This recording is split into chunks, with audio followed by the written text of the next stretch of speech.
Hi all, welcome to my mini vlog series. So ಇವತ್ತು ಗುರುವಾರ, ಹಾಗೆ ನಾನು ವ್ಲಾಗ್ನ ಮಧ್ಯಾಹ್ನದಿಂದನೇ ಸ್ಟಾರ್ಟ್ ಮಾಡಿದ್ದೀನಿ.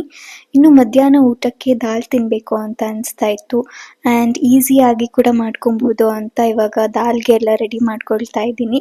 ಸೊ ದಾಲ್ಗೆ ಫಸ್ಟು ಈರುಳ್ಳಿ, ಬೆಳ್ಳುಳ್ಳಿ, ಶುಂಠಿ ಹಾಗೆ ಕರಿಬೇವು ಸೊಪ್ಪು ಎಲ್ಲ ಒಗ್ಗರಣೆಗೆ ಹಾಕಿ ಮತ್ತು ಬೇಯಿಸಿಟ್ಕೊಂಡಿರೋ ದಾಲ್ನ ಹಾಕಿ ಅದಕ್ಕೆ ಸ್ವಲ್ಪ ಅರಿಶಿನ ಪುಡಿ, ಸಾಲ್ಟು, ಗರಂ ಮಸಾಲೆ ಎಲ್ಲ ಹಾಕಿದರೆ ರೆಡಿ ಆಗಿಬಿಡುತ್ತೆ.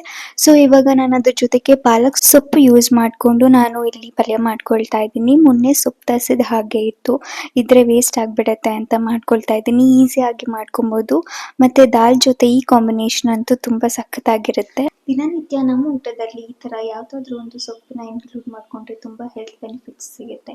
ಸೊ ಇದಾದಮೇಲೆ ಇನ್ನು ಸಂಜೆಗೆ ಏನಾದರೂ ತಿನ್ನಬೇಕು ಅಂತ ಅನಿಸ್ತಾ ಇತ್ತು. ಸೊ ಹಾಗಾಗಿ ನಾನು ಪಂಪ್ಕಿನ್ ಯೂಸ್ ಮಾಡಿಕೊಂಡು ಸೂಪ್ ಮಾಡ್ಕೊಂಡಿದ್ದೆ. ಅದಂತೂ ಸಖತ್ತಾಗಿತ್ತು. ಫುಲ್ ವಿಡಿಯೋ ಯೂಟ್ಯೂಬಲ್ಲಿ ಅಪ್ಲೋಡ್ ಆಗಿದೆ, ಚೆಕ್ಔಟ್ ಮಾಡಿ.